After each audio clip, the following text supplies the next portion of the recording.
Caros colegas, muito bom dia. Sejam bem-vindos a mais um webinar. Sejam bem-vindos a este regresso de férias.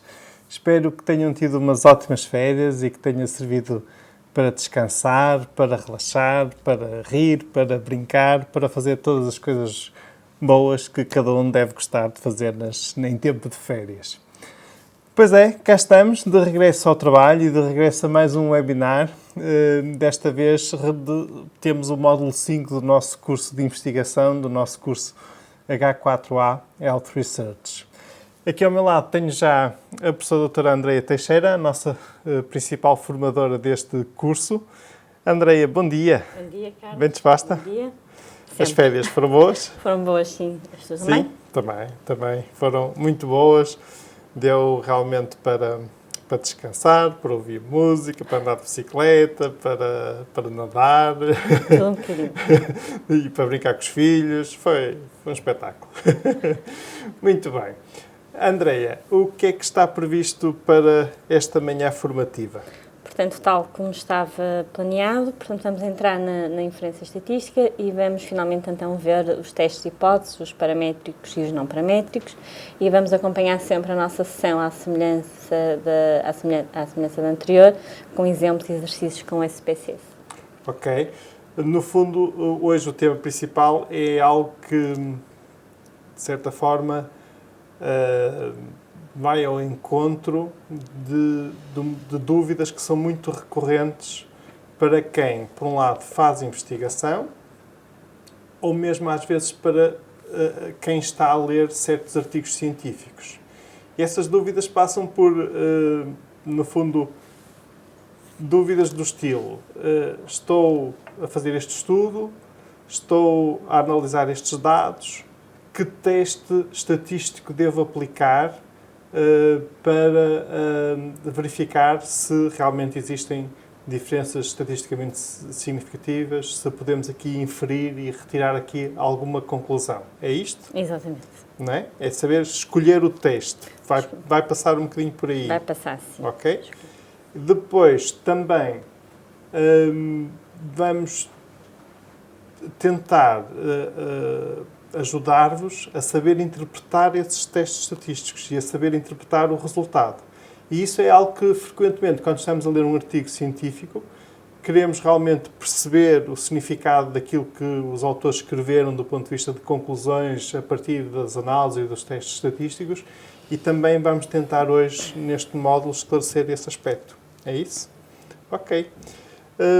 Colegas, quero recordar que tem até hoje à meia-noite, termina hoje à meia-noite o prazo para a entrega do TPC do módulo anterior, está bem? Eu sei que estiveram de férias e que já nem se lembram de TPCs e de tarefas complementares, mas realmente recordo que é importante para aqueles colegas que estão interessados em depois obter o certificado final deste curso, submeter esse TPC.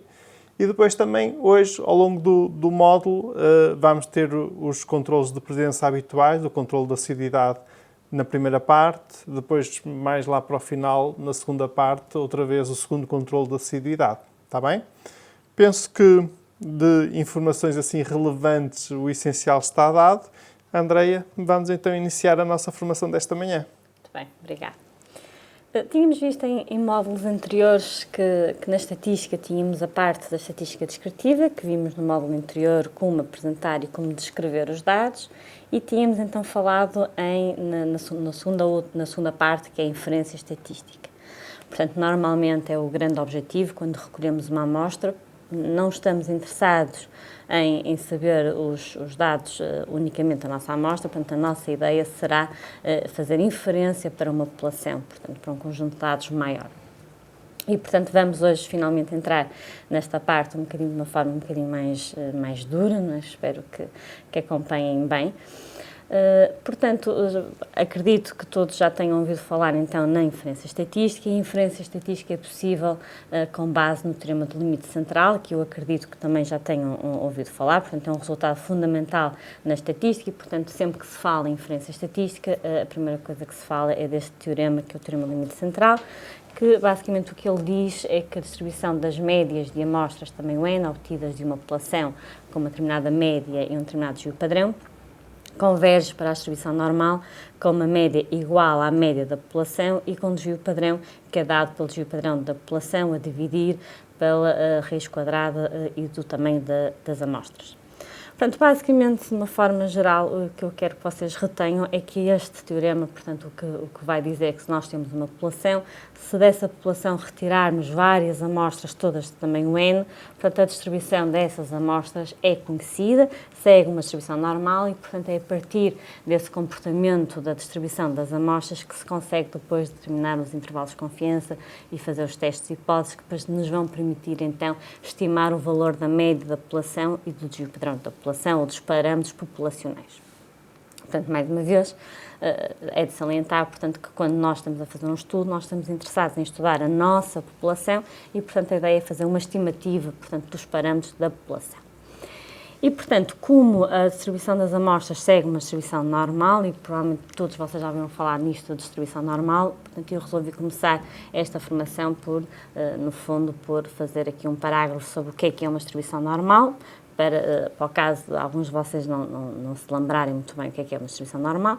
Portanto, distribuição normal, estamos a falar sempre de variáveis quantitativas, e, portanto, dizemos que uma distribuição normal tem este comportamento deste desenho que vocês têm aqui no slide, portanto, nós dizemos que tem a forma de um sino, portanto, isto é o comportamento de uma distribuição normal.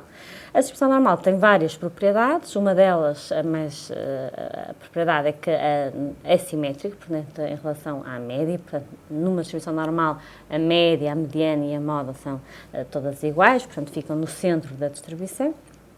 A amplitude interquartil, portanto, a diferença entre o primeiro e o terceiro quartil é igual a aproximadamente 1,33 vezes o desvio padrão e, portanto, a variável aleatória x tem uma amplitude infinita, portanto, estamos a falar de variáveis quantitativas. Relativamente à notação, portanto, eu vou tentar sempre não colocar estes slides demasiado pesados a nível de notação matemática, porque não é de todo, portanto, o vosso objetivo, mas a notação standard de uma distribuição normal é esta, portanto, nós vemos que a variável x segue, o símbolo do til, portanto, significa que segue uma distribuição normal, em que a média é o nu, portanto, a letra grega que representa a média da população, e o sigma ao quadrado, portanto, é a variância da população, é o quadrado do desvio padrão. Esta notação é standard. Muitas vezes, a experiência diz-me que muitas vezes as pessoas confundem um bocadinho as notações, quando é que nós devemos representar a média com esta letra grega do nu, ou quando devemos representar a média por um x e uma barra em cima. Bem, aqui só para fazermos um ponto da situação, portanto, a notação mais standard, claro, obviamente que é uma notação standard, mas nada impede que vocês utilizem outras notações, mas obviamente que se recorremos à notação standard é mais fácil para nos entendermos. Portanto, sempre que estamos a falar desta notação de nu e para a média e de sigma para o desvio padrão, nós estamos a referir-nos a valores populacionais. Ou seja, o nu representa a média da população, portanto, de todo o meu público-alvo, digamos, e o sigma, o desvio padrão da população. Se eu me estiver a referir à minha amostra, portanto, a um subconjunto da minha população, quando eu me quero referir à média da minha amostra, portanto, eu utilizo a notação do x e do barra, e quando estamos a falar do desvio padrão, usamos a letra S para o desvio padrão da amostra. Portanto, muitas vezes nos artigos científicos vocês devem realmente ver a notação do x barra para a média e do S para o desvio padrão, exatamente porque é a notação standard para média amostral e desvio padrão amostral. E, portanto, normalmente quando estamos a escrever um artigo científico, o que nós temos é uma amostra e não a população toda, na maioria dos casos. Andreia, já aqui, de certa forma, coloca-se uma questão relacionada com isto que acabas de explicar, quer da definição de distribuição normal, quer, digamos, do teorema de limite central, que é, ok, muitas vezes podemos não ter uma distribuição normal. Que implicações é que isso tem? Nós, na prática, dificilmente vamos ter uma distribuição normal, portanto, a distribuição normal é, digamos, é uma distribuição teórica, portanto, no fundo é a distribuição que nos permite, então, fazer esta inferência estatística. Na prática, muitas vezes as nossas distribuições não vão seguir uma distribuição normal e, portanto, nós depois vamos ver, então, nessa situação, como é que vamos proceder. Ok, muito bem. O procedimento a considerar na realização dos testes. Portanto, os testes de hipóteses basicamente apresentam cinco etapas para realizar um teste de hipóteses. A primeira é a definição de hipótese e escolha do nível de significância. Portanto, se queremos realizar um teste de hipóteses, temos que definir as hipóteses, portanto, as hipóteses nula e a hipótese alternativa, que já vamos ver daqui adiante. Segundo passo, identificação da estatística de teste e da respectiva distribuição. Terceiro, definição da regra de decisão, que nos vai permitir desenhar a região de rejeição do nosso teste. Quarto passo, cálculo da estatística de teste e a respectiva tomada de decisão. E depois, no quinto passo, será a conclusão do nosso teste. Portanto, isto são as 5 etapas que todos os testes de hipóteses, no fundo, se baseiam. Portanto, o grande objetivo de um teste de hipótese é, no fundo, estimar algo sobre um determinado parâmetro da nossa população. Portanto, seja x uma população com uma função de densidade de probabilidade f, de x dado esse θ, que é o parâmetro desconhecido, e, portanto, nós vamos pretender efetuar um teste de hipótese sobre este parâmetro que se desconhece sobre a nossa população. Se vocês questionarem que tipos de parâmetros, o que é isto de parâmetro, né? Portanto, a que é que nos estamos a referir, portanto, nós colocamos, de uma forma generalista, um parâmetro θ, porque depois depende do teste de hipótese que esteja em causa.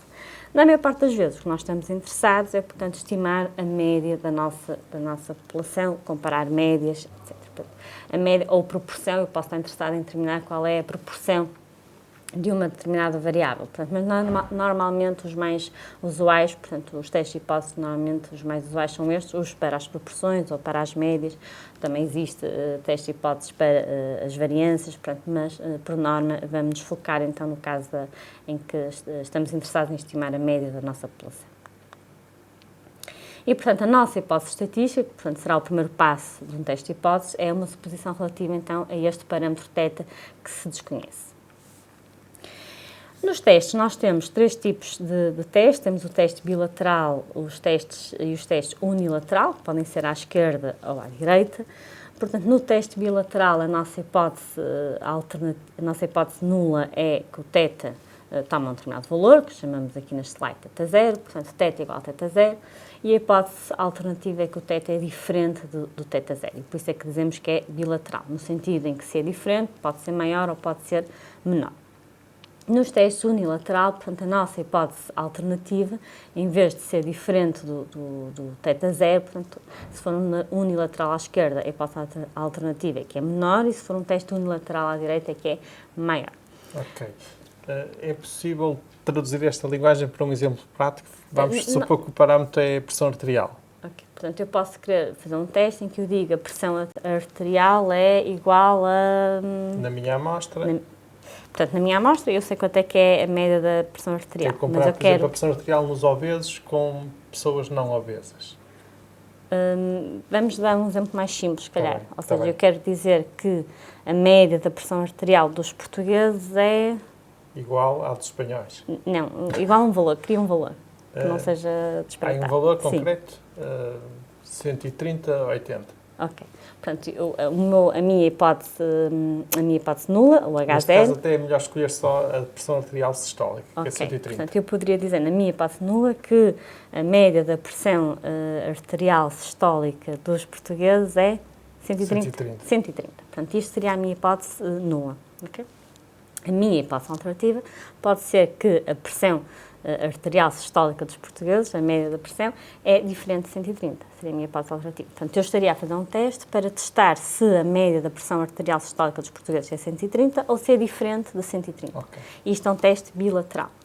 Ou eu posso querer testar se a média da pressão arterial sistólica dos portugueses é 130 ou se é inferior a 130. Okay. Aí estaria a fazer um teste unilateral à esquerda. Ou posso querer testar se a média da pressão arterial sistólica dos portugueses é 130 ou se é maior que 130. Okay? Portanto, isto é a diferença entre os três testes. Unilateral à Exatamente. Portanto, o último exemplo seria o teste unilateral à direita, se fosse maior que 130. Quando é que nós vamos usar um teste lateral ou um teste unilateral? Portanto, o teste bilateral, no fundo, é mais geral, no sentido em que eu estou a testar se é 130 ou se é diferente de 130. O teste unilateral à esquerda ou à direita eu uso se eu já tiver, no fundo, uma suspeita forte. Se eu suspeitar que a pressão arterial sistólica dos portugueses é inferior a 130, né? Portanto, se a minha grande suspeita for essa, então faria sentido fazer um teste unilateral à esquerda. Portanto, nesta formação nós vamos concentrar-nos nos testes bilaterais, portanto vamos usar sempre exemplos em que a nossa hipótese alternativa é ser diferente. Okay? O próprio SPSS, depois a forma como nós interpretamos os resultados, nós conseguimos, no fundo, já perceber se, no fundo, as diferenças são ser inferiores ou se é serem superiores. Portanto, okay? Portanto, normalmente, o mais usual é ver-se os testes, realizar-se os testes bilaterais. Já tínhamos visto no módulo anterior que sempre que se realiza um teste de hipótese, portanto, tínhamos visto, no fundo, isto quando falamos na potência de um teste associado ao cálculo do tamanho amostral, já tínhamos visto que associado a um teste de hipótese nós temos sempre dois tipos de erros. Portanto, nós temos a situação real, portanto, quando nós fazemos um teste, quando realizamos um teste de hipótese, nós temos uma hipótese nula e uma hipótese alternativa, e na situação real, portanto, nós temos a hipótese nula pode ser verdadeira ou pode ser verdadeira a hipótese alternativa.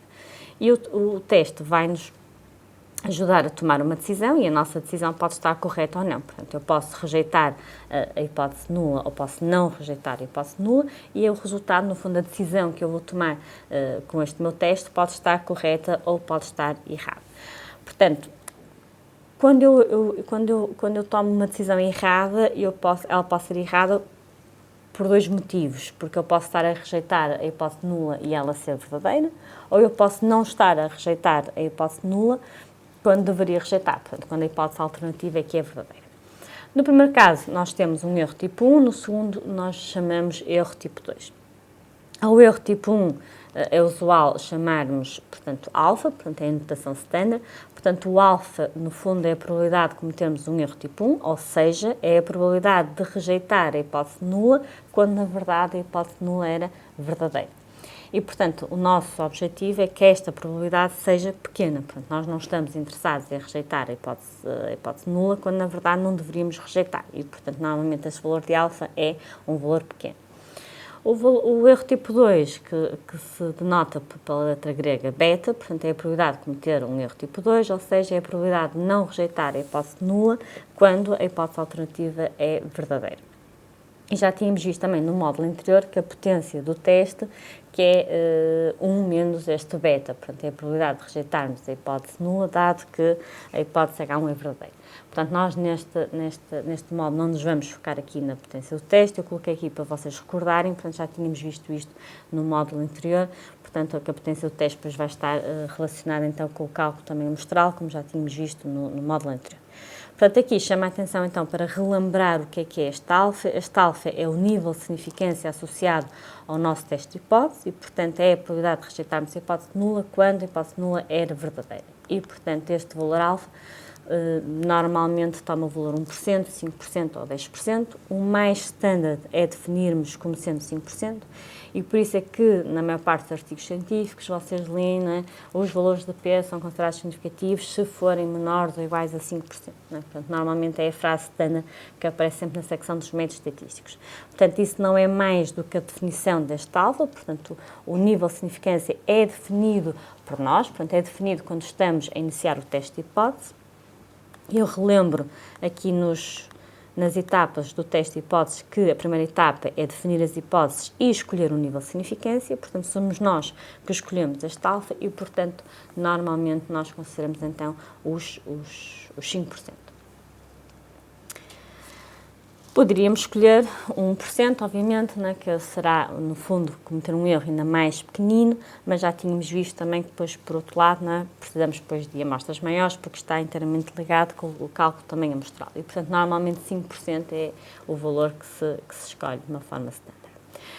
Relembro que se o nosso nível de significância é de 5%, significa que o nosso nível de confiança é de 95%. Portanto, quando estamos a calcular os intervalos de confiança, quando estamos a calcular todas as testes de hipóteses, se o nosso nível de significância é 5%, significa que a nossa confiança, portanto, o nosso nível de confiança é 95%. Portanto, é o restante, é o que falta depois para os 100%.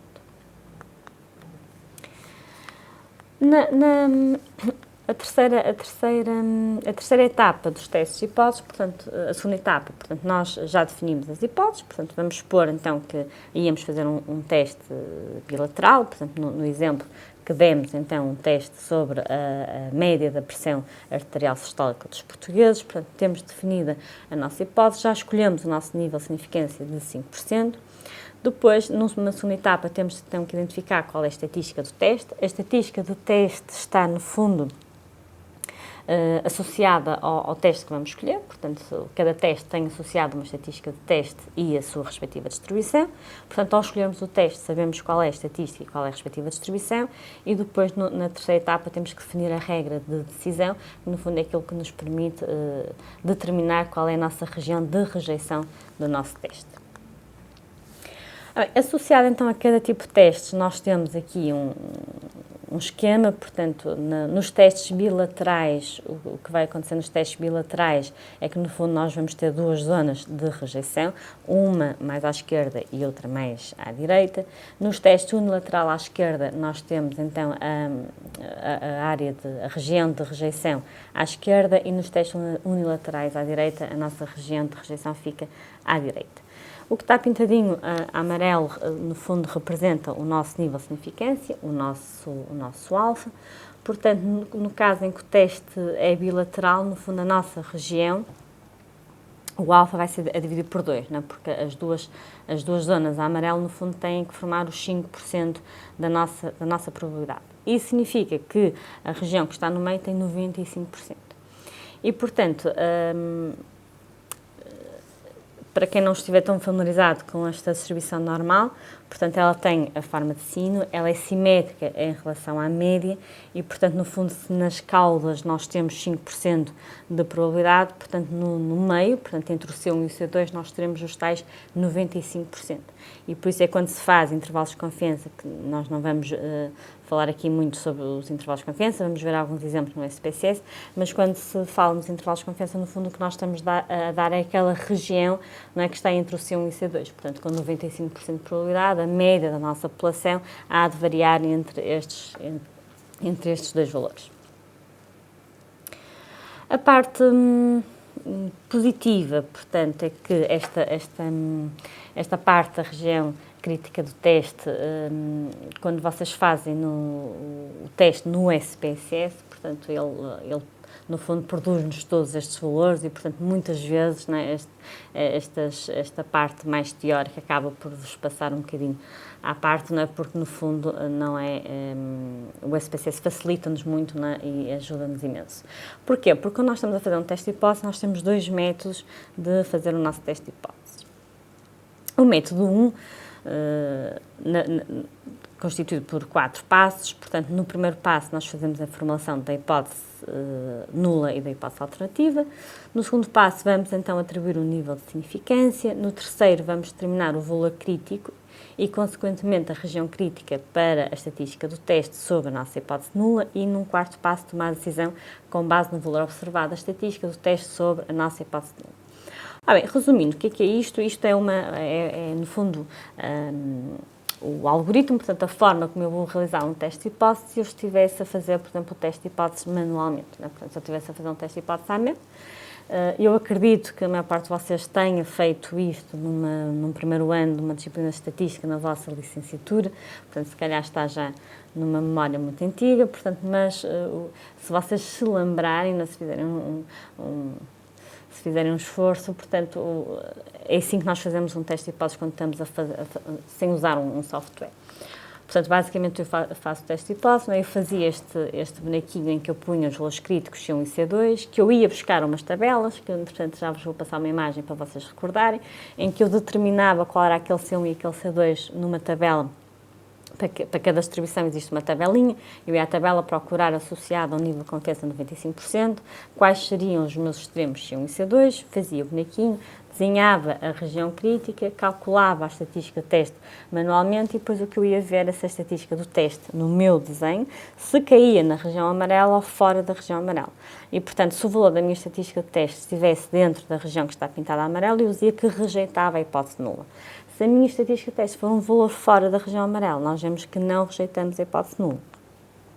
Portanto, isto é como nós fazíamos um teste de hipóteses, portanto, à mão. O segundo método. Um segundo método para calcular um teste de hipóteses, portanto, a primeira parte é igual, portanto, formulamos a hipótese nula e a hipótese alternativa. O segundo passo, atribuímos o nível de significância igual. Um terceiro passo é calcular o valor P, que é o chamado p-value. Portanto, o p-value é a probabilidade da nossa estatística de teste ser menor ou igual que a estatística de teste observada, portanto, na nossa amostra, dado que a hipótese nula é verdadeira e, portanto, isto é o valor P é uma probabilidade e esta probabilidade vai nos permitir, então, rejeitar a hipótese nula ou não rejeitar a hipótese nula. Portanto, se o valor do P for menor que o alfa, que o nosso nível de significância definido a priori, nós dizemos que rejeitamos a hipótese nula.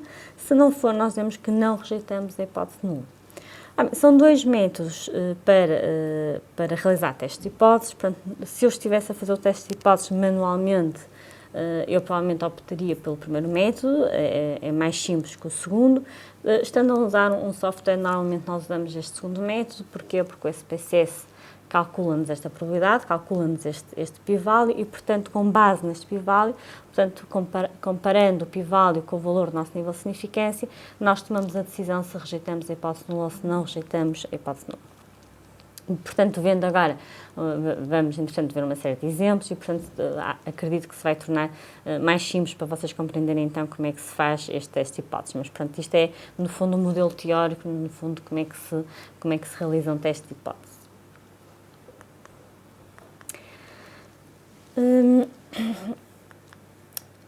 Os testes já devem ter ouvido falar, portanto, provavelmente este nome testes paramétricos ou testes não paramétricos é-vos familiar.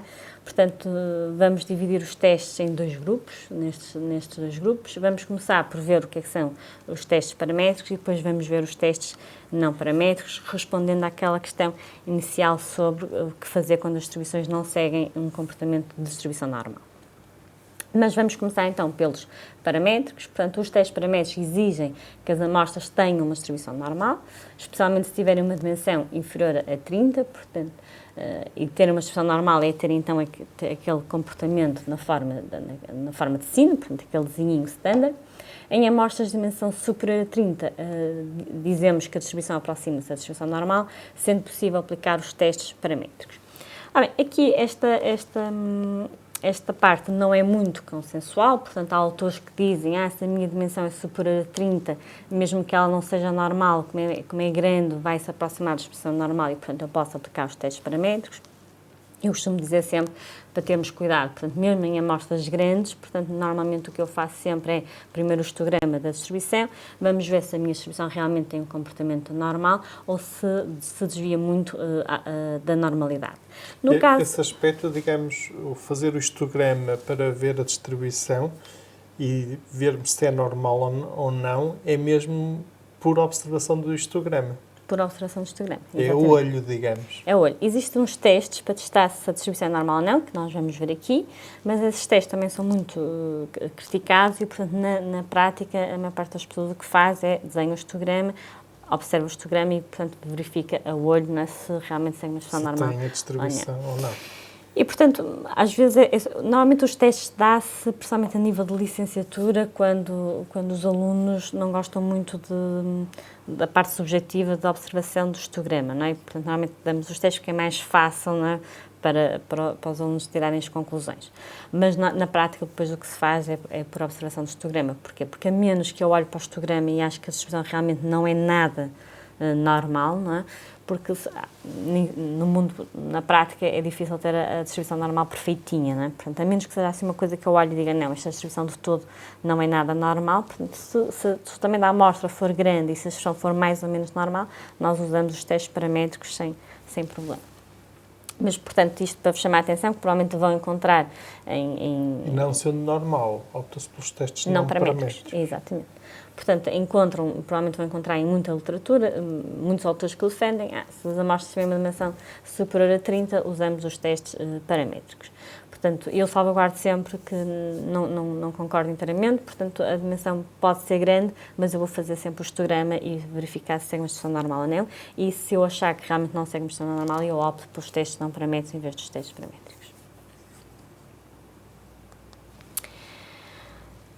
Portanto, os testes paramétricos, existem imensos testes, portanto era impossível nesta formação nós vermos os testes todos, portanto eu selecionei alguns que eu considero que sejam aqueles que provavelmente já ouviram falar, aqueles que se usa muitas vezes e, portanto, e que eu acredito que sejam aqueles que vos façam, no fundo, uma maior utilidade e, portanto, selecionei estes. Portanto, o teste é de uma amostra, o teste é de 2 amostras independentes, um teste é para 2 amostras emparelhadas e é o ANOE A9. Portanto, acredito que estes 4 testes sejam, no fundo, uma base boa para vocês lerem os todos estes 4 testes, então, são compreenderem. paramétricos e, por isso, normalmente deverão ser aplicados a amostras com distribuição normal. Exatamente. Portanto, estes 4 testes são testes paramétricos e, portanto, temos sempre uma assunção.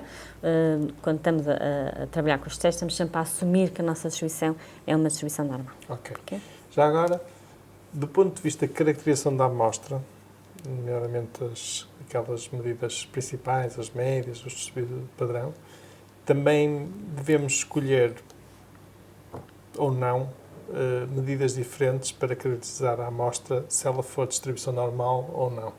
Sim. Penso que vimos isso no módulo anterior, portanto, convém se a nossa... Convém recordar. Depois das férias. Se a nossa distribuição for normal, nós usamos para caracterizar a amostra a média e o respectivo desvio padrão. Se a nossa amostra não for normal, portanto, a medida que se deve utilizar é a mediana e o intervalo interquartil, portanto, o primeiro quartil e o terceiro quartil. Eu acho que até chamei a atenção no módulo anterior que muitas vezes a distribuição não é normal e as pessoas optam por apresentar na mesma média de desvio padrão em vez da mediana e do intervalo interquartil.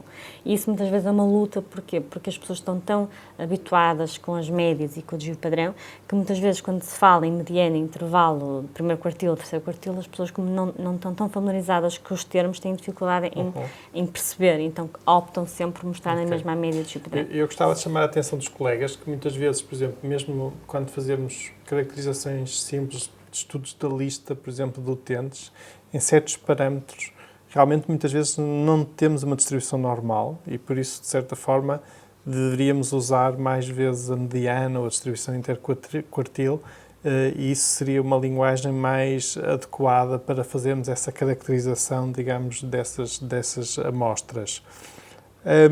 E também outro fator de confusão frequente, que eu acho que também já falámos no módulo anterior, mas que convém também refrescar, é a transposição desta linguagem para a literatura inglesa. Normalmente, por exemplo, sendo uma distribuição, uma amostra sem distribuição normal, que nos apresenta mediana, normalmente na literatura inglesa como é que vem descrito? Median. E muitas vezes nós, portugueses, estamos a ler median e pensamos que estamos a ler a média. E não é a mediana, está bem? Normalmente quando vem a média, vem mean ou average, não é? E por isso termos isso em consideração quando estamos a ler os artigos em literatura inglesa, quando vemos median, temos tendência muitas vezes a pensar que é média e não é, é mediana e quer dizer que normalmente estamos perante uma amostra que não tem, ou uma característica, um parâmetro que não tem distribuição normal. Quando se faz a caracterização da amostra, normalmente nos artigos vem sempre uma primeira tabela com a caracterização da amostra. Nesse caso, no fundo, é quase como se nós ainda não soubéssemos se a nossa distribuição é normal ou não, ou se ainda estamos, no fundo, a analisar se ela é normal ou não. E, portanto, aí não teria mal apresentar a média e o padrão, mas se estamos a fazer uma caracterização da amostra, acho que faria sentido apresentar a média e o padrão, a mediana, o primeiro quartil, o terceiro quartil, para no fundo, para se conhecer melhor a distribuição da nossa amostra. Portanto, quando se faz a caracterização da amostra, ou já sabemos o comportamento da distribuição, porque já fizemos um histograma, por exemplo, ou então podemos apresentar as várias medidas da nossa amostra. Claro, quando temos várias variáveis, para a tabela não ficar uma tabela enorme, não é? Portanto, depois opta-se já, no fundo, pela medida mais apropriada para a amostra. Mas para nós próprios, no fundo, devemos fazer isso. Ou seja, se temos uma variável, no fundo, nós devemos calcular... Sim, na prática, muitas vezes o que se faz é fazemos tudo. Exatamente. E depois, ao escrever, por exemplo, o artigo ou ao selecionar a informação, por exemplo, para um relatório... Já colocamos a medida mais apropriada. Exatamente, aí é que selecionamos a medida mais apropriada. Até porque muitas vezes, para vermos se a distribuição realmente é normal ou não, e muitas vezes em caso de dúvida, quando os histogramas são um bocadinho mais subjetivos, o que se faz precisamente é isso, é calcular a média, porque no fundo, se a distribuição fosse normal, a média e a mediana não deveriam ser muito diferentes e, portanto, faz sentido, no fundo, quando estamos a conhecer, no fundo, a base de dados, porque as bases de dados têm esse processo, no fundo, de conhecimento. Quando estamos a trabalhar com uma base de dados é muito importante, no fundo, nós conhecemos bem a base com que estamos a trabalhar. Isso passa por conhecer todas as variáveis e por fazer um esquema das variáveis e por conhecer todas as medidas variáveis, as médias, as medianas, para conhecermos bem as nossas distribuições e, portanto, grande parte do nosso trabalho é precisamente conhecer a base de dados. E muitas vezes, quando não é uma base de dados que foi criada por nós, esse processo muitas vezes é demorado. Às vezes as pessoas não têm noção que realmente o processo é um bocadinho complicado. Nós temos quase que nos apaixonar pela base de dados com que estamos a trabalhar, porque temos mesmo que conhecer com detalhe todas as variáveis, porque senão depois fica bastante difícil trabalhar com elas. E, portanto, a primeira fase é precisamente essa, é fazer os histogramas, é calcular as médias, as medianas, conhecer bem a nossa distribuição. Aliás, existem vários, na literatura, se vocês procurarem, vão encontrar várias características das distribuições normais. Eu tinha colocado aqui uma que, na altura, vos passou um bocadinho ao lado, que foi a amplitude interquartil, portanto, deve ser igual a 1,33 vezes o desvio padrão. Portanto, isto é outra forma de eu ir ver se realmente é verdade que a minha amplitude interquartil, se realmente é aproximadamente este valor. Portanto, existem muitas características da distribuição normal que nós podemos ir testar para verificar se realmente a nossa variável se é aproximadamente uma distribuição normal ou se realmente é longe da distribuição normal.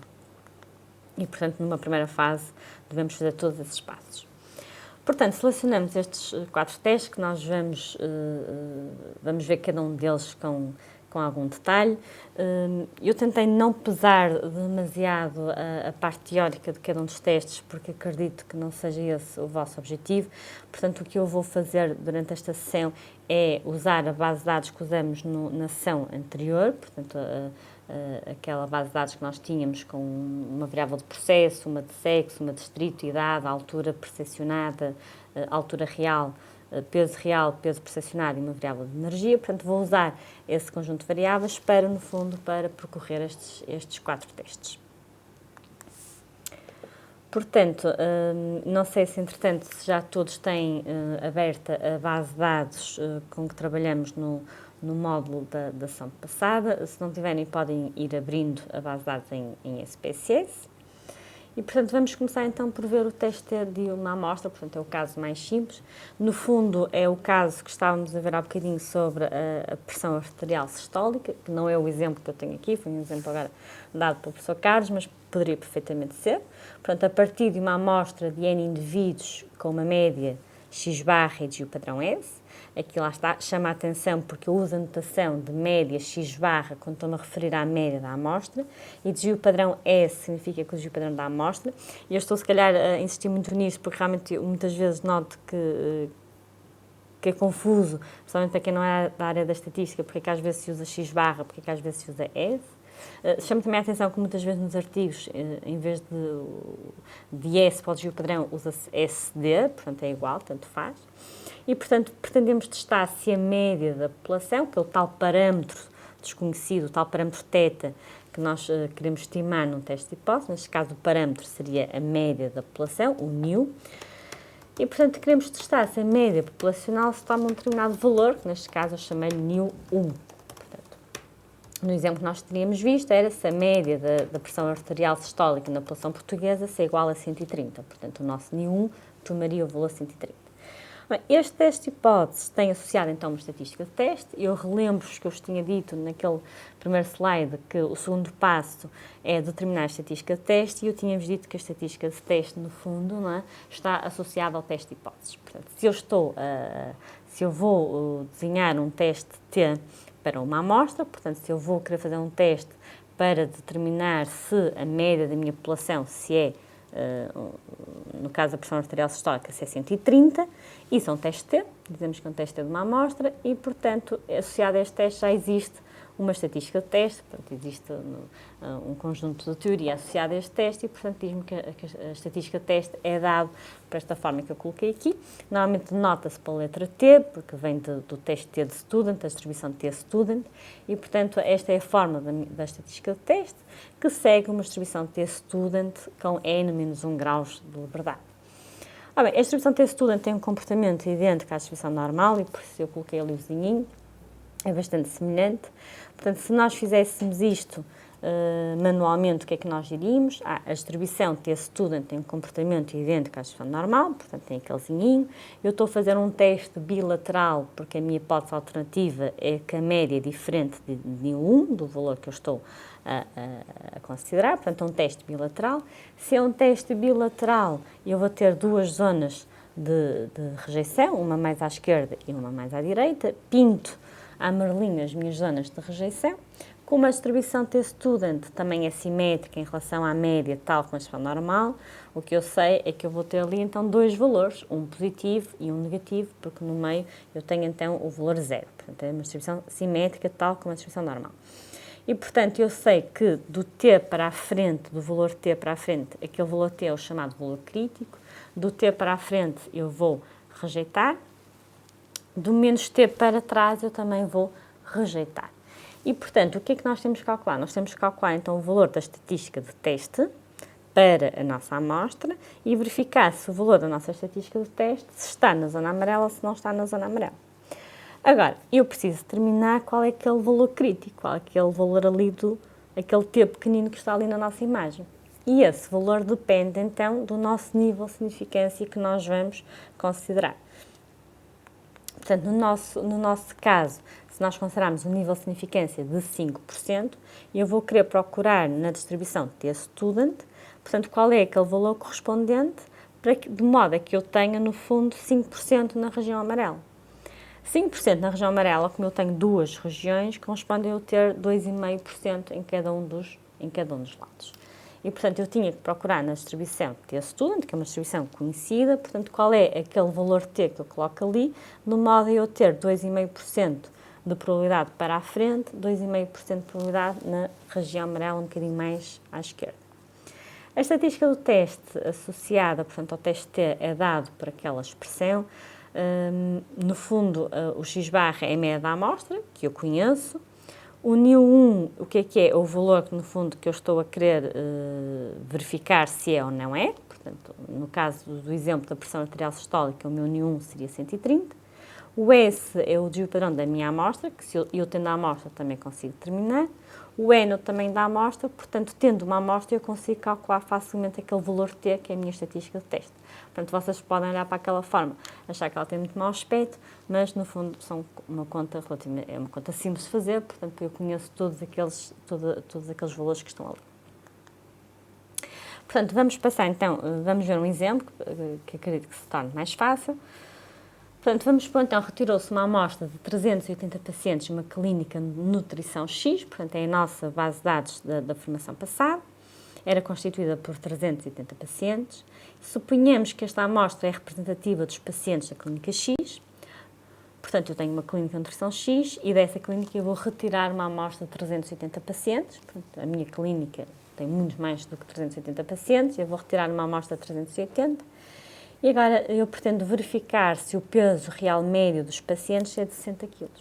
Portanto, uma das variáveis da nossa base de dados era o peso real dos pacientes. E, portanto, eu quero testar, no fundo, com a minha amostra, eu quero verificar se a média do peso real de todos os pacientes da clínica, se eu posso afirmar que é 60 kg. E, portanto, se este fosse o meu objetivo, e assumindo, então, que a minha distribuição é uma distribuição normal, que a minha variável peso real toma uma distribuição normal, eu pensava, ok, então eu vou querer realizar um teste T de uma amostra. Eu tenho uma amostra e quero realizar um teste T para verificar se a média populacional se é de 60 kg ou se não é 60. No nosso caso, eu não sei se podemos passar aqui para o computador, sim? Sim, eu vou pedir ao nosso realizador agora para transmitir o ecrã do computador da Andreia. Ok, já está. Já podes fazer a demonstração, Andreia. Portanto, tenho aqui a base de dados da formação anterior, portanto, a variável peso real, que é a variável que estamos interessados, é esta aqui, portanto, o peso real dos pacientes. A primeira coisa que eu começaria por fazer é ver na minha amostra qual é a média do peso real e o desvio padrão do peso real. Se vocês se recordam, portanto, eu vinha aqui ao menu Analisar, Estatística Descritiva, Frequências, passo o peso real aqui para a variável, venho às estatísticas e peço a média e o desvio padrão. Não vou pedir as frequências, porque é uma variável contínua, portanto não faz sentido eu pedir a tabela de frequências, porque senão vai ser enorme. E o histograma para verificar a normalidade ou não?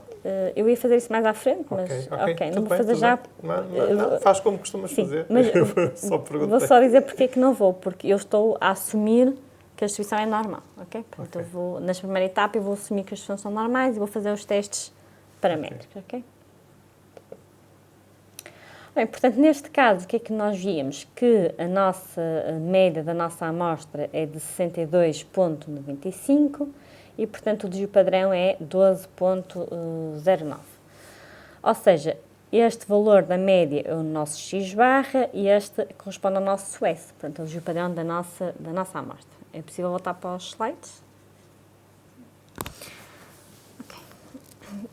Bem, portanto, por suposto, vamos assumir que a variável peso real é normalmente distribuída, portanto, por isso é que eu estava a dizer que, neste caso, eu não vou analisar um histograma, isso vamos analisar mais à frente. Portanto, eu estou a assumir que a distribuição é normal. Se vocês se lembrarem dos vossos testes estatísticos dos tempos da licenciatura ou até dos mestrados, muitas vezes no enunciado que colocamos, vamos assumir que a distribuição é normal. No fundo, o que estamos no fundo a dizer é vamos considerar testes paramétricos. Portanto, vamos assumir que a distribuição é normal. Neste caso, a definição das nossas hipóteses, portanto, teríamos a hipótese nula que diz que a média do peso real na população é 60 kg e, portanto, a hipótese alternativa seria a média do peso real na população é diferente dos 60 kg.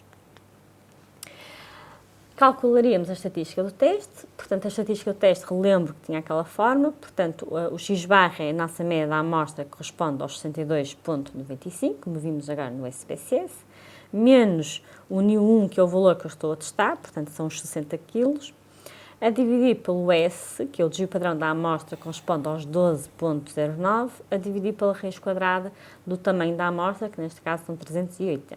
E, portanto, esta estatística do teste dava-nos 4,76. Portanto, este é o valor da estatística do teste, se quisermos fazer o teste de estatística manual. Qual é o significado daquele TIL T379? A estatística do teste segue uma distribuição T-student com 379 graus de liberdade. Isto serve, portanto, isto é teórico, portanto, eu sei que associado... é o tamanho da amostra menos 1. Exatamente. Portanto, eu sei que associado a um teste T de uma amostra, eu tenho uma estatística de teste que segue uma distribuição de T-student com N-1 graus de liberdade, e isto para eu conseguir, então, saber, no fundo, ir buscar às tais tabelinhas que existem, que já vamos ver, e determinar aquele valor crítico que eu vou colocar neste gráfico para determinar a minha região de rejeição. O nível de significância vamos definir como sendo 5% e a partir de agora eu não vou estar sempre a definir o nível de significância, portanto, ao longo desta formação, vamos considerar sempre um nível de significância de 5%. Okay? Portanto, nada vos impediria de calcular 1% ou 10% ou outro nível de significância, mas vamos optar então por considerar o standard, que são os 5%. E, portanto, o que é que me faltava para eu decidir? Eu já tenho o valor da minha estatística de teste, portanto, para eu decidir se rejeito ou não a hipótese alternativa, eu tenho que fazer este desenho. Portanto, eu sei que segue uma distribuição T-student e eu preciso saber aquele valor crítico, portanto, eu preciso saber aquele T, para depois, no fundo, decidir, ou melhor, para depois, no fundo, eu ver se a minha estatística de teste está na parte amarela ou se está fora da parte amarela, para decidir se rejeito ou não a hipótese alternativa. E aquele valor T, eu venho à tabela da distribuição T-student, portanto, estas tabelas existem, portanto, se vocês colocarem na internet tabela de distribuição de test-student, vocês vão encontrar várias, não existe só uma, existem várias, porque às vezes a leitura é um bocadinho diferente, mas elas são todas iguais. E, portanto, o que é que eu vou procurar nesta tabela? Eu vou procurar o meu valor crítico. Eu vou saber, na distribuição T-student, qual é que é o valor T para uma amostra com 379 graus de liberdade e, portanto, para um nível de significância de 5%. Se vocês verificarem, não sei se vocês conseguem ver muito bem a imagem, mas na primeira linha eu tenho diferentes valores para a alfa, portanto, diferentes valores para o nível de significância. Tenho a quinta coluna corresponde ao alfa de 5%, que é o que eu pretendo, e depois, à esquerda, eu tenho ali os vários graus de liberdade. A distribuição de T-student, para tamanhos muito grandes, portanto, a partir dos 120, não é, os valores são sempre os mesmos, porque depois já mudam umas diferenças muito, muito pequenininhas e, portanto, a partir de 120 considera-se que é tamanho infinito e, portanto, vamos à última linha. Portanto, temos alfa 5% e nós iríamos ali buscar o valor do nosso T crítico. Ou seja, 1.96, aproximadamente 1.96, e, portanto, no nosso desenho, o que é que nós tínhamos? Que a nossa região crítica é de 1.96 para a frente ou de menos 1.96 para trás. A nossa estatística de teste, se vocês se recordam, deu 4.76, então 4.76 é maior do que 1.96, portanto, o 4.76 vai estar na zona amarela. Se está na zona amarela, significa que está na região crítica, né, associada ao meu teste. Portanto, neste caso, qual seria a conclusão do teste de hipótese? A, eu vou rejeitar a hipótese nula ou não rejeito a hipótese nula. Ok, podemos então voltar ao slide anterior. Aqui então temos que o resultado é 4.76 e o valor T visto na tabela era? 1.96. 1.96. E agora queremos que os colegas respondam através do televoto. Eu já partilhei, digamos, o link de acesso ao televoto. E se realmente, com base neste resultado, em que o nosso cálculo dá 4.66, o valor da tabela é 1.96, podes passar ao slide seguinte, se realmente se rejeita a hipótese nula ou se não rejeita a hipótese nula. Teremos que aguardar aqui um bocadinho pelos resultados. Se calhar o pessoal ainda está um bocadinho mal de férias, adormecido ou de férias, não é?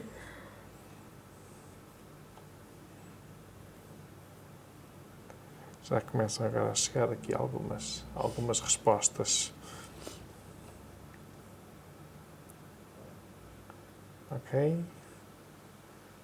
Podemos, se calhar, ainda mostrar outra vez o resultado e o gráfico. Ou seja, o valor está na zona amarela. Ajuda de casa.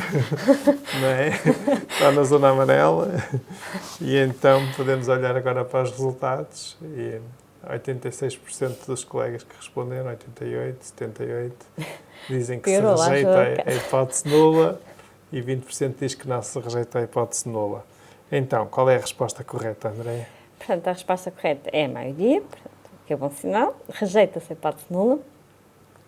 E então, porquê? Portanto, se a minha estatística de teste está na minha região crítica, a minha região crítica é precisamente a zona onde eu vou rejeitar a hipótese nula. Portanto, se a estatística do teste está na zona amarela, eu rejeito a hipótese nula. Portanto, 4.66 está na região amarela, portanto, vamos rejeitar a hipótese nula. Portanto, eu vou rejeitar. Portanto, neste caso, ao rejeitar a hipótese nula, voltando atrás, estamos a dizer que a média do peso real da... Não, era isso. A média de peso real na população não é 60 kg. Exatamente. Ou seja, se eu estou a rejeitar a minha hipótese nula, eu digo que a média de peso real na população é diferente de 60 kg. Portanto, existe evidência estatística suficiente para rejeitar a hipótese nula.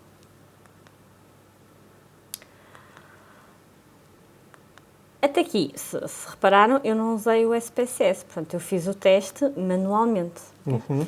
Eu Mas só é possível fazer isto no É SPSS. possível e, graças a Deus,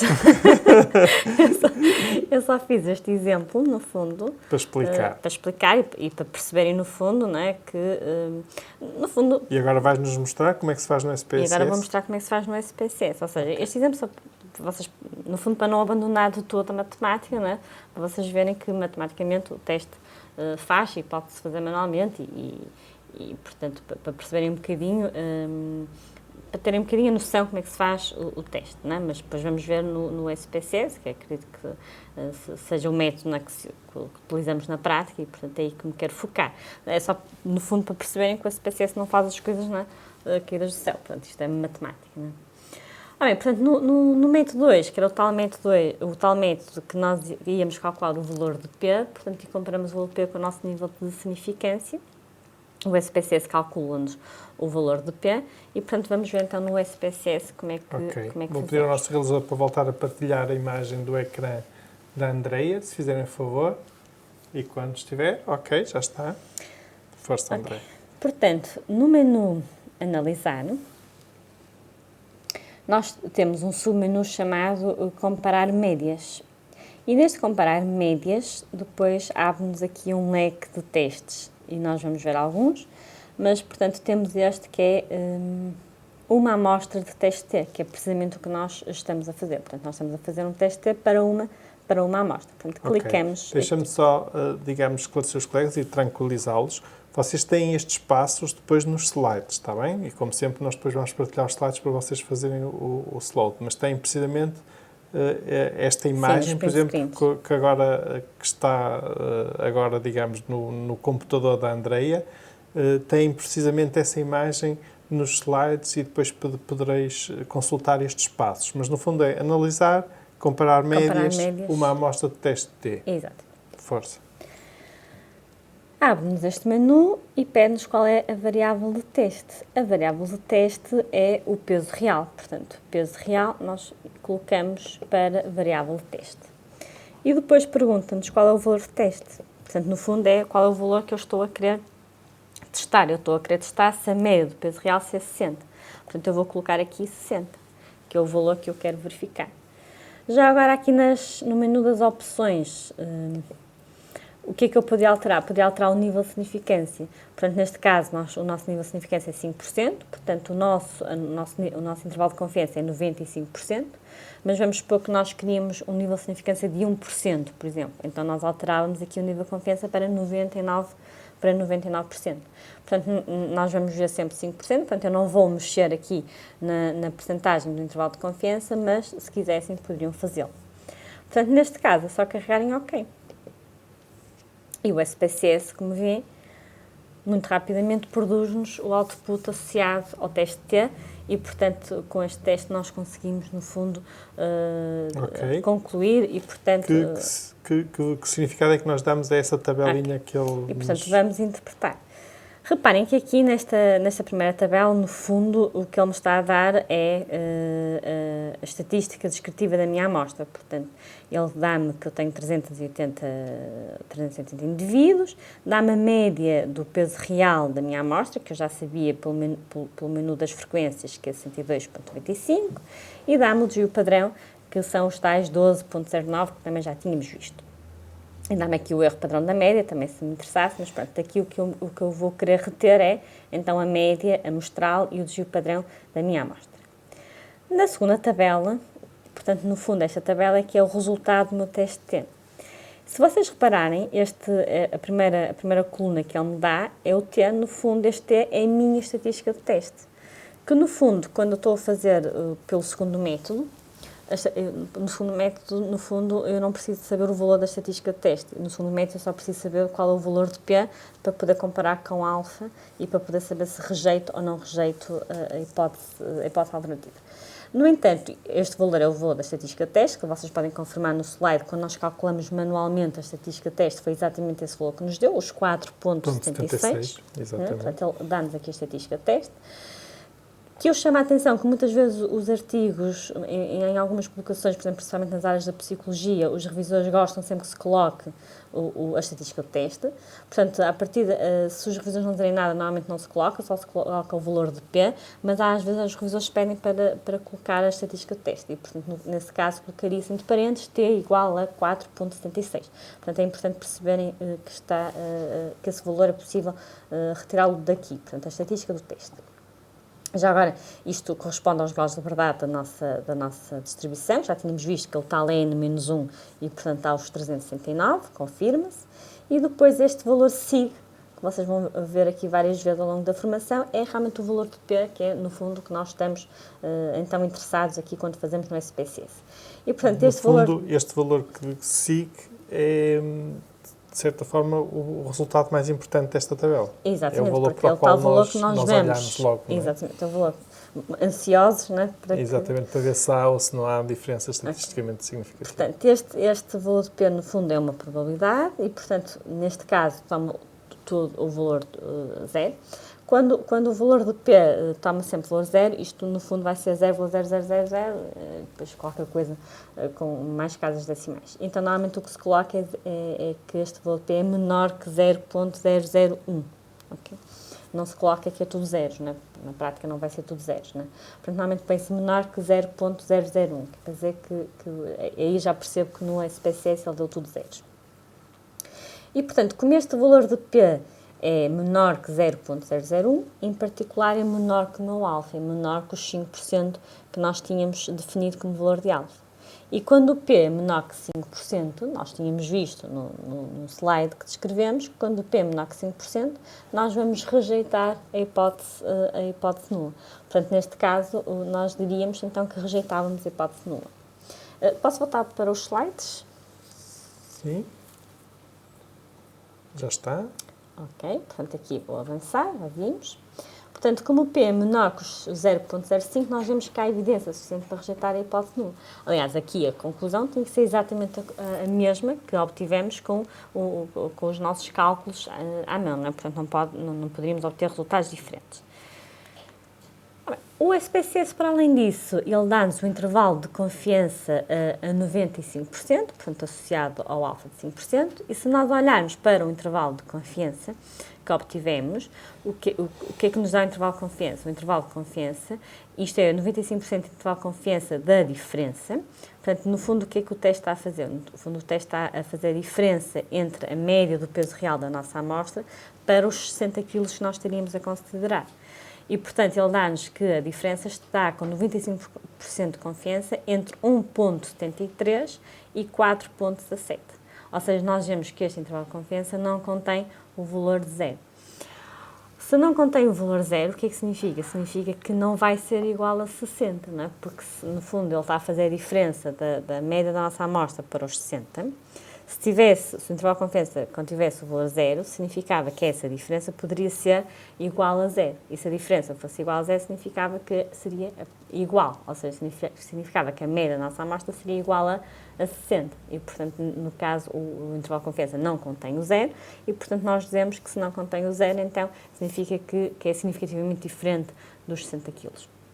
Portanto, com 95% de confiança é possível dizer que o peso médio real está entre, e agora pomos entre 61,73 kg e 64,17 kg, porque nós estávamos a testar os 60. E, portanto, se nós estamos a testar os 60, vamos somar, no fundo, os 60 kg a este intervalo de confiança. Então, sabemos com 95% de confiança que o peso real médio da nossa população, ou seja, de todos os pacientes da clínica, vai estar entre 61,63 kg e 64,17 kg. O intervalo de confiança, no fundo, é mais informativo do que o valor de P. Porquê? Porque eu, olhando para o intervalo de confiança, eu consigo decidir, no fundo, se rejeito ou não a hipótese nula, e, para além disso, ainda me dá mais informação, porque eu consigo, então, saber que o peso real médio da minha população há de estar entre 61,63 kg e 64,17. Muitas vezes, nos artigos científicos, muitas vezes coloca-se apenas o valor de P, mas muitas vezes coloca-se também o intervalo de confiança. Às vezes há revisores que se chateiam, que dizem não quero o valor de P se tem um intervalo de confiança. Portanto, eu olho para o intervalo de confiança e, no fundo, não preciso do valor de P, porque olhando para o intervalo de confiança eu consigo perceber se rejeito ou não. No entanto, eu por exemplo, pessoalmente gosto sempre de pôr o valor de P, porque no fundo, apesar de estar a dar informação repetida, é uma informação que se torna mais fácil visualmente para olhar e conseguir ver se rejeita ou não a hipótese de nulo. Mas às vezes há revisores que pedem para retirar o valor de P, há outros em que só se põe o valor de P e pedem para acrescentar o intervalo de confiança, portanto depois depende um bocadinho das revistas e dos revisores.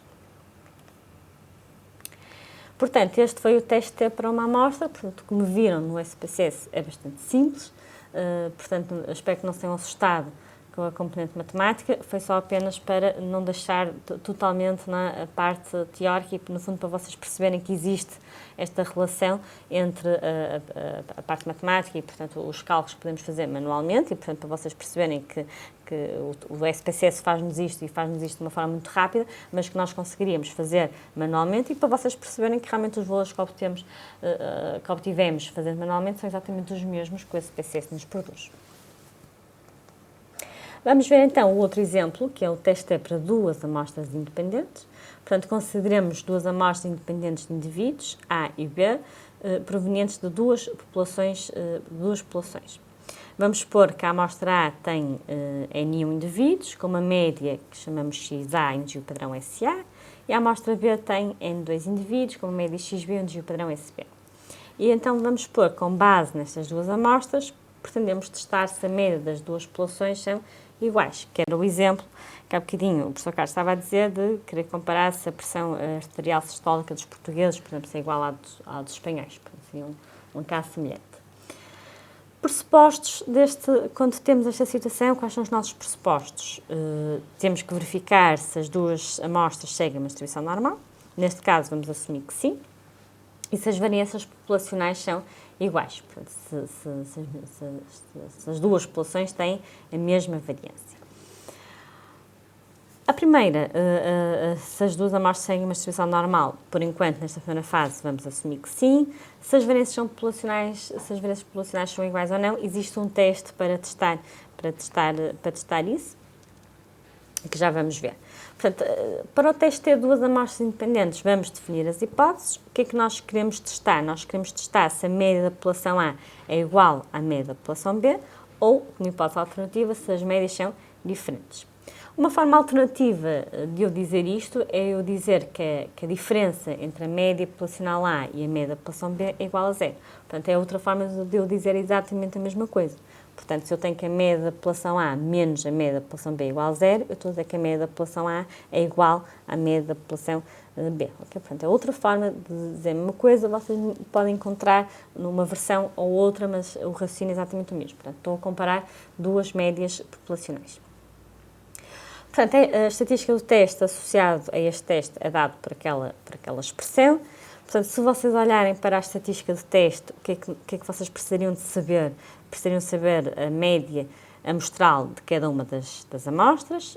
Precisavam, então, de saber as médias populacionais que queremos comparar, queremos testar. Neste caso, queremos saber se são iguais a zero, portanto, queremos ver se aquela diferença é zero. Portanto, iríamos substituir aquele µA menos µB por zero, porque, no fundo, é o que nós queremos, neste caso, testar. E depois precisávamos saber aquele SP, e aquele SP é uma estimativa agrupada dos dois desvios padrões, portanto, do desvio padrão da amostra A e do desvio padrão da amostra B, e portanto depois existe uma forma que no fundo faz uma combinação entre estes dois, que eu não coloquei aqui porque não vos quero maçar com ferramentas matemáticas, portanto, mas para vocês terem uma noção de que a estatística do teste a partir das amostras, é perfeitamente calculável, porque nós temos todos os valores que necessitamos.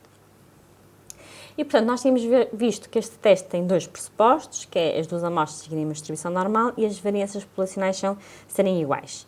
E eu tinha dito que o primeiro nós vamos assumir que são, o segundo, existe um teste para testar se as variâncias são iguais ou não, que é o teste de Levine. O teste de Levine é um teste que vai testar a variância das duas populações. Portanto, na hipótese nula, nós vamos considerar que a variância da população A é igual à variância da população B, e se a hipótese alternativa é ser diferente. E vocês agora devem estar a pensar, mas então dentro do teste T de duas amostras independentes, eu tenho outro teste, que é o teste Levine. E estão a pensar bem. Portanto, eu para fazer o teste T de duas amostras independentes, primeiro tenho que fazer este teste de Levine para saber se vou considerar que as variâncias são iguais ou não. Pode parecer complicado, a parte boa é que o SPSS incorpora este teste de Levine. Ou seja, quando eu peço ao SPSS para fazer o teste T de duas amostras independentes, ele dá-me logo o teste de Levine. Andreia, em relação ao slide anterior, está aqui a nossa colega Ana Spínola a perguntar SP, o que é que quer dizer neste slide? O SP é um desvio padrão, que é a combinação do desvio padrão da amostra A com o desvio padrão da amostra B. Portanto, existe uma forma para este SP, que eu não coloquei aqui para não ficar muito matemático, mas, portanto, é uma combinação entre os dois desvios padrões da amostra. Portanto, isto foi só para vos chamar a atenção que eu consigo calcular a estatística do teste, dada a amostra A e dada a amostra B, eu consigo calcular esta estatística do teste, porque a única coisa que eu preciso saber é a média da amostra A, a média da amostra B, o desvio padrão das duas amostras, os tamanhos das duas amostras e depois é só fazer contas. Ok. Portanto, o SP é, no fundo, um desvio padrão que, no fundo, vai incorporar os dois desvios padrões das amostras. Ok. E agora vai-nos mostrar como é que se faz isto no SPSS. No SPSS. Portanto, vamos ver o exemplo. Portanto, pretendemos verificar na nossa base de dados, nos pacientes da clínica de nutrição X, se o peso real médio das mulheres é igual ao dos homens. Portanto, isto é um exemplo muito típico, vocês devem saber, não é? Portanto, nas vossas áreas, muitas vezes, estamos sempre interessados em querer comparar os homens com as mulheres, portanto, se há diferenças ou não, portanto, uma variável, se há diferenças ou não por sexo. Bem, portanto, vamos fazer isto no SPSS. Portanto, na nossa amostra, o peso real médio das mulheres é, portanto, se nós formos calcular na nossa amostra, as mulheres pesam 56,67 kg, o desvio padrão é aproximadamente 8 kg, o peso real médio dos homens é de 72,16 kg e o desvio padrão é aproximadamente de 11 kg. Portanto, na minha amostra, as mulheres pesam aproximadamente 57 kg e os homens 72 kg. E eu quero verificar realmente se isto é considerado diferente ou não quando eu estou a estimar isto para a população. Portanto, vamos assumir que as amostras são normalmente distribuídas, vamos definir as hipóteses. Portanto, a hipótese nula é que a média das mulheres é igual à média dos homens e a hipótese alternativa é que as médias são diferentes. Portanto, vamos fazer isto no SPSS. E eu vou então pedir para passarem aqui para o meu ecrã. Okay. Portanto, vamos na mesma ao menu analisar, vamos à estatística descritiva, vamos a comparar médias. E no menu de comparar médias, nós já vimos uma amostra de teste T, e agora vamos ver amostras independentes de teste T. Portanto, os próprios nomes do SPSS são bastante intuitivos. Portanto, eu quero fazer aqui amostras independentes de teste T. Portanto, vamos selecionar. Portanto, a minha variável de teste é, mais uma vez, o peso real. Portanto, eu quero verificar se o peso real se é igual ou diferente no sexo, né, nos homens e nas mulheres. E, portanto, a minha variável de agrupamento vai ser o sexo, que eu vou colocar aqui na variável de agrupamento. O SPSS pede-me para eu definir os grupos. Portanto, eu tenho que indicar a minha variável sexo está constituída por 2 grupos. Vou cancelar. Se eu não me lembrar, muitas vezes isto acontece, que eu não me lembro como é que defini a variável sexo. Se é 0 e 1, se é 1 e 2. Portanto, dá muito jeito. Eu posso selecionar aqui na variável sexo, se eu carregar com o botão direito do rato, aparece-me informações da variável. E eu carrego aqui e eu consigo ver os rótulos do valor. Portanto, eu defini 0 para as mulheres e 1 para os homens. Portanto, eu consigo aqui facilmente relembrar-me como é que isto estava definido. Portanto, não temos que ser... E clicaste com o botão do lado direito? O botão do lado direito rato, em cima da variável sexo. Exatamente. Okay. Informações da variável. Campo, naquele retângulozinho que dizia sexo. E então, definir grupos. Então, o meu grupo 1 é o 0, o grupo 2 é os 11. Porque a minha variável sexo está definida com 0 e 1. O 0 era masculino? 0 era mulheres e 1 era masculino. Ok. Continuar. E carreguem OK. E o SPSS produz-me, então, este output, que vamos então analisar. Na primeira tabela, à semelhança do outro teste T, portanto, eu tenho, no fundo, a estatística descritiva da minha amostra, e ele dá-me, então, aqui as mulheres e os homens, e eu sei, então, que na minha amostra tenho 226 mulheres e 154 homens, ele dá-me a média de juro padrão para as mulheres e para os homens.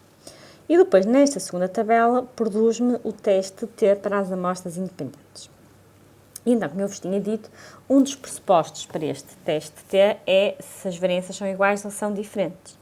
E, portanto, primeiro o SPSS calcula-me o teste de Levine, que é um teste para igualdade de variâncias. Portanto, o teste de Levine vai testar se as variâncias são iguais ou são diferentes. E, portanto, esta primeira coluna e esta segunda coluna referem-se ao tal teste de Levine que o SPSS incorpora automaticamente. Reparem que eu não tive que pedir nada ao SPSS. Portanto, eu não tive que pedir o teste de Levine, ele automaticamente me produz este teste.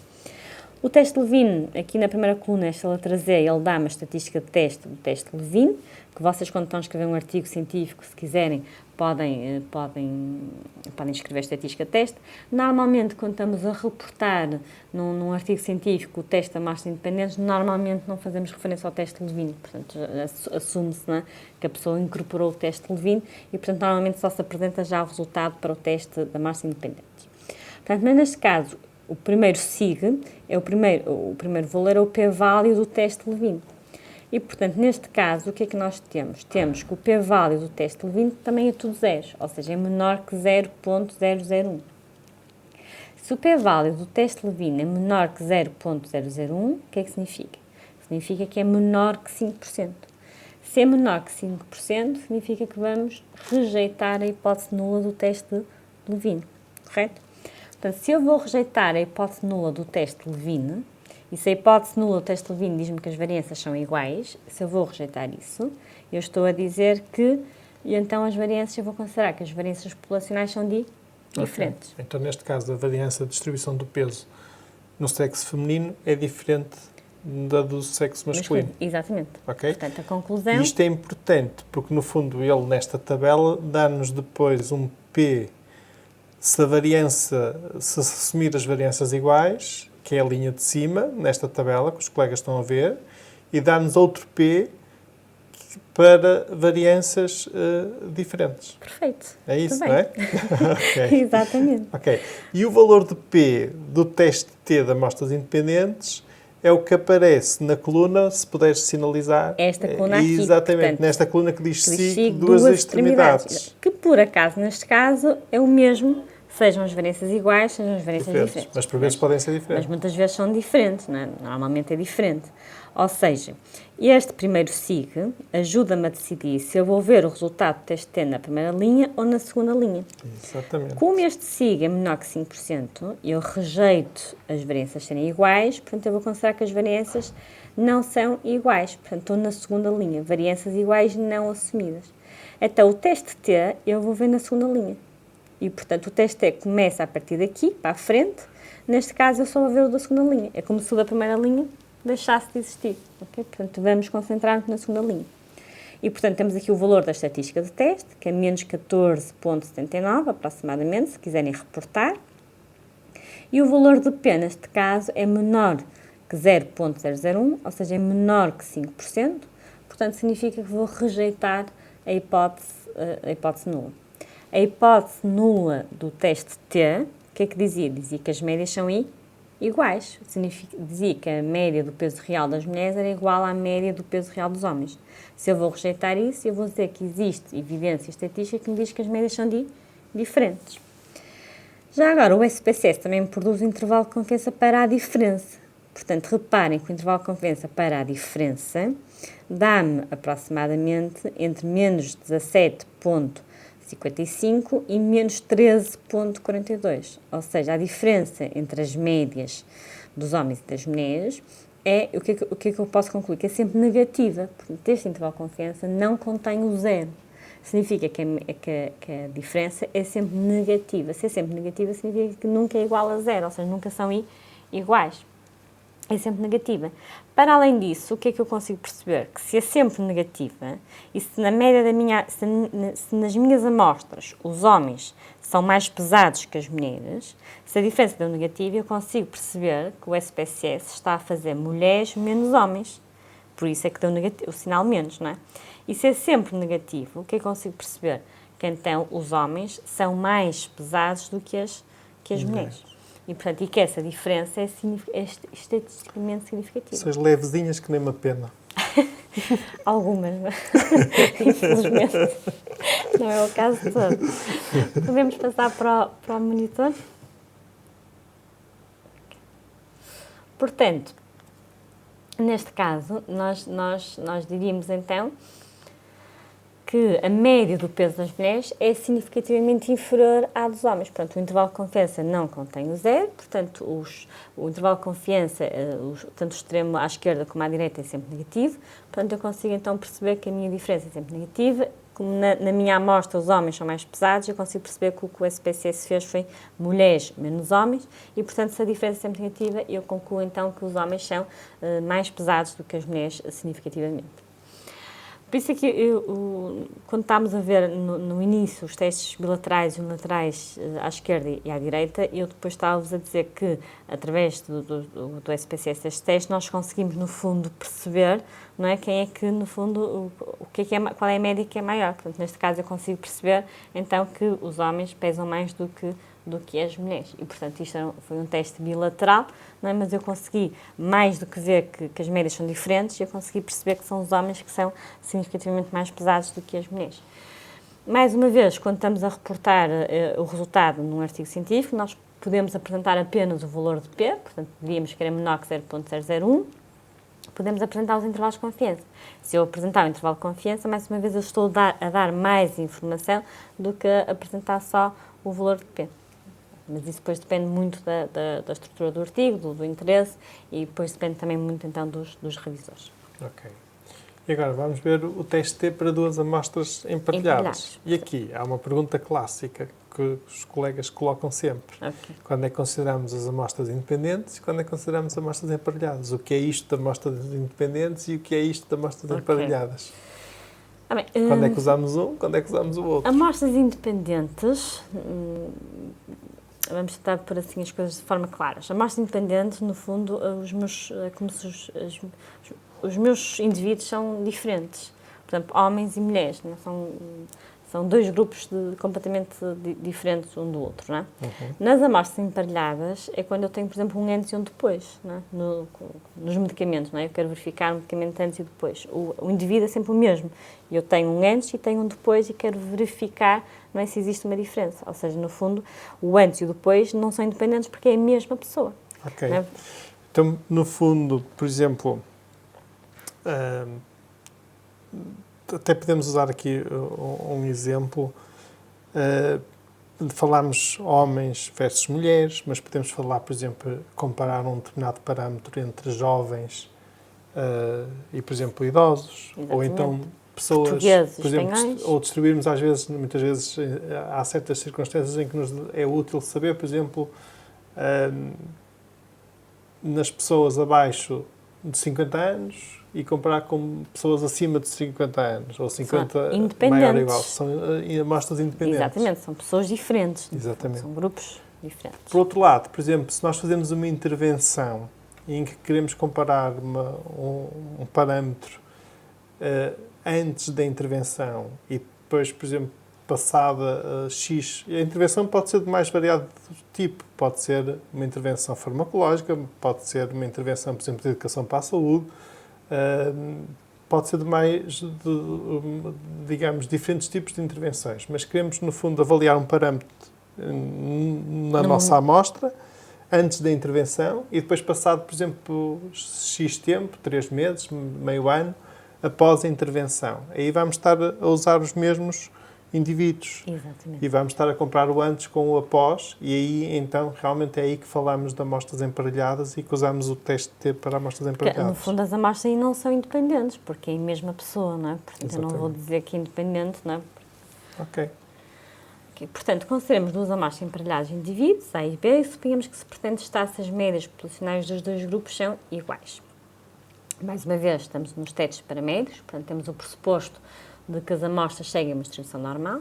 Aqui podemos dizer a amostra segue uma distribuição normal ou a variável da diferença é normalmente distribuída. eu quando tenho um antes e o depois, o que é que eu posso fazer? Eu posso comparar os dois grupos, o antes e o depois, ou posso construir uma nova variável que é a diferença entre as duas, portanto, o depois menos o antes, e passo a ter apenas uma variável. E aí estava no primeiro caso, em que tenho só uma amostra. Okay? Por isso é que se diz, eu posso dizer que as amostras têm uma distribuição normal ou que a variável da diferença é normalmente distribuída. Ok. André, deixa-me só informar-te, estamos a aproximar da hora em que habitualmente fazemos o intervalo, são 11h26. Terminamos ainda o exemplo das amostras emparelhadas e depois vamos para o intervalo? Pode ser? Pode. Ok. Portanto, definição das hipóteses. Vemos, hipótese nula, as médias são iguais, mais uma vez, ou a diferença é igual a zero, ou são diferentes. Portanto, mais uma vez, associado a este teste, existe uma estatística de teste. Neste caso, a estatística de teste segue também uma distribuição de test student. Vamos ver então no exemplo. Pretendemos verificar nos pacientes da clínica de nutrição X se o peso percepcionado médio é igual ao peso real médio. Ou seja, para cada paciente eu tenho o peso que o paciente percepciona que tem e tenho o peso real dele. Né? Portanto, ou seja, aqui é um caso de amostras emparelhadas. Eu tenho, para um indivíduo, eu tenho dois registros. Tenho o peso médio, tenho o peso percepcionado e o peso real. E, portanto, é um caso de amostras emparelhadas. Portanto, queremos verificar se são iguais ou se existem diferenças.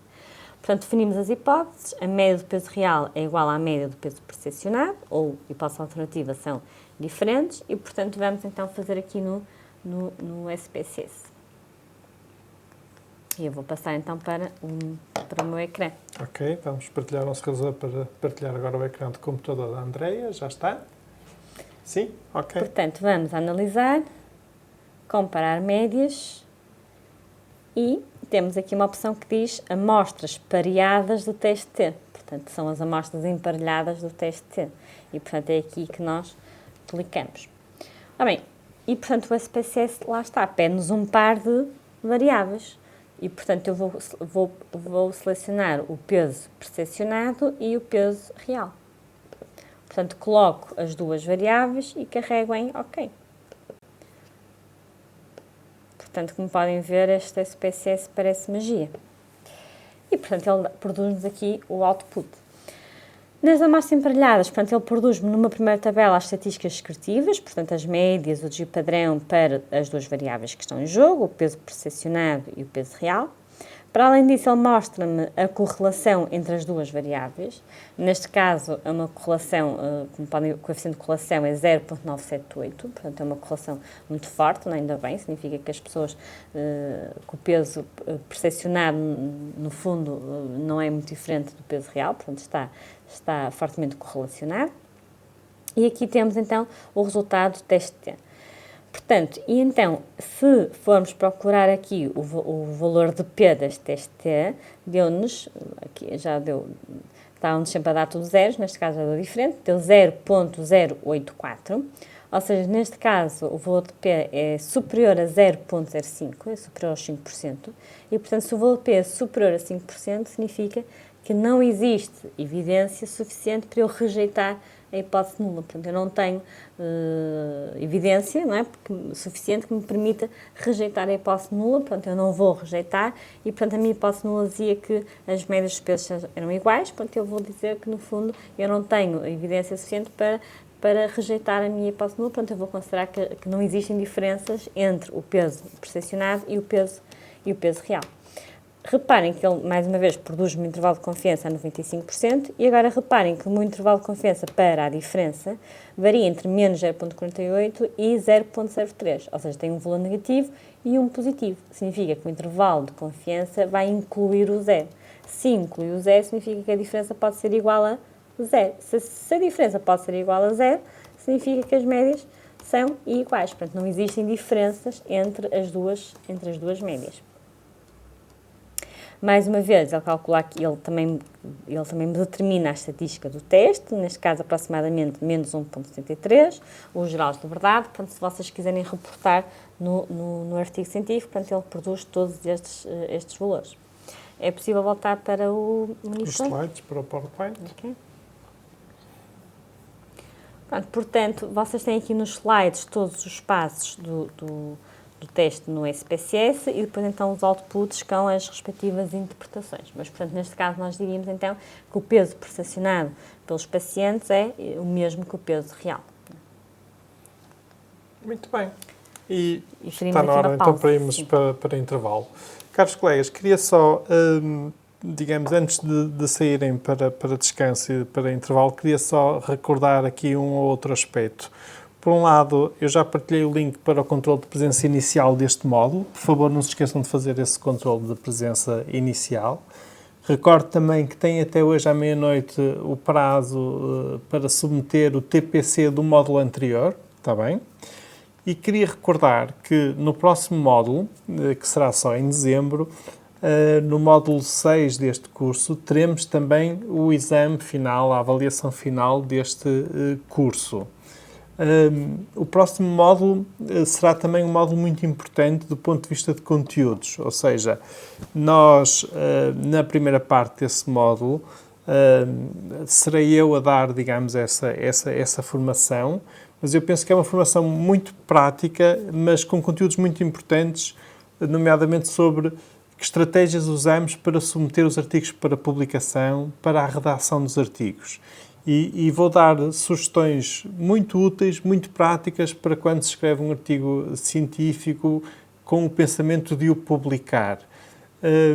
Vou abordar coisas como, por exemplo, a seleção da publicação-alvo, onde vamos publicar, fatores de impacto, o que é isso, o fator de impacto, como é que podemos ter isso em consideração, que importância é que isso tem até para o nosso depois futuro e para o nosso currículo científico. Que aspectos é que devemos ter em consideração logo à partida no desenho da escrita do artigo e que ferramentas podemos usar que nos servem de apoio, digamos, nesse sentido. Vou partilhar essas ferramentas e realmente são conteúdos que eu vejo que muitas das vezes, por exemplo, os estudantes de mestrado e doutoramento que eu vou orientando ao longo destes anos, apercebo-me que realmente têm muitas dúvidas e muito desconhecimento nesta área e que há aqui pequenas dicas práticas que são realmente muito, muito úteis.